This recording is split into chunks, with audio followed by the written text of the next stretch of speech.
ہمارے بڑے بڑے جو ہے شخصیتیں اس کے شکار ہو گئی. سر سید احمد خان شکار ہوئے جنہوں نے کہ معجزات کا انکار کر دیا.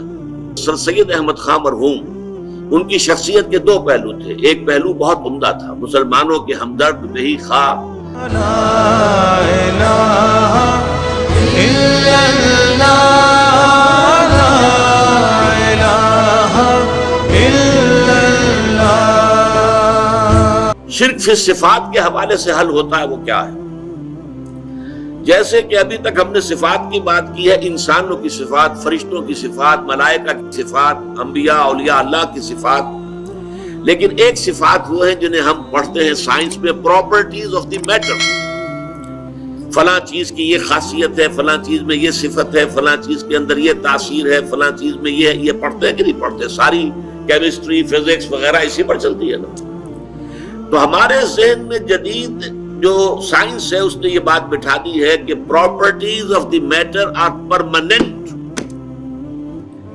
وہ اس سے جدا نہیں ہو سکتی. جبکہ اصل توحید فی صفات کا تقاضا کیا ہوگا؟ عودل عظیم، سمندر پھٹ گیا اور اس کا ہر حصہ جو ہے چٹان کے مانند کھڑا ہو گیا، ان میں کسی کمی بیشی کا امکان نہیں. کیسے ممکن ہے کہ حضرت اپنے بچے کو وصیتیں کی تھی، جیسے کہ ہم نے پچھلے درس میں حضرت لقمان کی نصیحتیں جو انہوں نے اپنے بیٹے کو کی تھی وہ پڑھی ہیں. تو وصایا جو ہے شیخ عبد القادر جیلانی رحمۃ اللہ علیہ کی، ان میں ایک جملہ یہ بھی ہے کہ میرے بچے اس حقیقت کو ذہن نشین کر لے، لا فاعل فی الحقیقت ولا مؤثر الا اللہ. حقیقت میں کوئی مؤثر، کوئی فاعل اللہ کے سوا ہے ہی نہیں. تاثیر کسی شے میں نہیں ہوگی اگر اللہ نہیں چاہے گا. یہاں تک آتا ہے کہ ہر لقمہ جو تمہارے حلق سے نیچے اترتا ہے اللہ سے اذن کا طالب ہوتا ہے کہ میں اس شخص کے حق میں غذا کا کام دوں یا زہر بن کر لڑ جاؤں اسے. یہ اللہ تعالیٰ کے اذن کے بغیر نہیں ہوتا. اس کائنات کا پورا نظام اس کے چلائے چل رہا ہے. وہی ہے در حقیقت یدبر الامر من السماء الى الارض.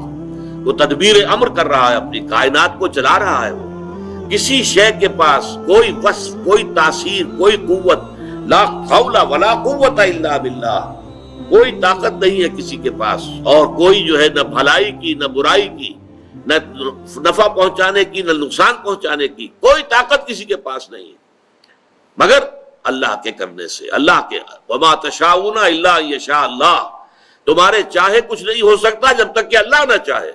تم لاکھ چاہو، تمہارے لاکھ جو ہے وہ منصوبے ہوں، تم نے پورا اس کے لیے اہتمام بھی کیا ہو، لیکن یہ ہے کہ جب تک کہ اللہ تعالیٰ کا اذن نہیں ہوگا وہ نہیں ہو سکتا.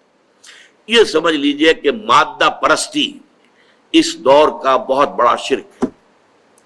میں نے ابتدا میں عرض کیا تھا کہ یہ شرک جو ہے ہر دور میں نئے بھیس میں آتا ہے، نئی شکل میں آتا ہے. اصل جرم جو ہے ہمیشہ سے، اصل گناہ وہ تو ہے، اس کی جڑ بنیاد شرک ہے. لیکن شرک نے ہر دور میں شکلیں بدلی ہیں، صورتیں تبدیل کی ہیں، اور اس کی صلاحیت ہونی چاہیے کہ آپ اپنے دور کے شرک کو پہچان سکیں. ورنہ یہ ہو سکتا ہے کہ آپ پچھلے دور کے ہمارے علماء نے اپنے اپنے زمانے میں شرک کی حقیقتوں کو بیان کر دیا کھول کر. اب ہم ان تمام چیزوں سے تو بچ گئے ہیں کہ جو چیزیں ہمارے اسلاف نے بیان کر دی کہ یہ بھی شرک ہے، یہ بھی شرک ہے، یہ بھی شرک ہے.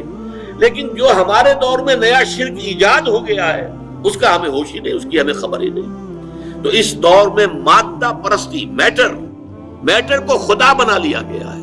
Properties of the matter are permanent, immutable, اور میٹر از انڈسٹرکٹیبل. یہ الحی ہے، اس کی حیات گویا کہ دائمی ہے، دوامی ہے، ہمیشہ ہمیشہ رہنے والی ہے. وہ ساری صفات جو ہے باری تعالیٰ کی وہ ہم نے در حقیقت میٹر کو ودیت کر دی. لا الہ الا اللہ.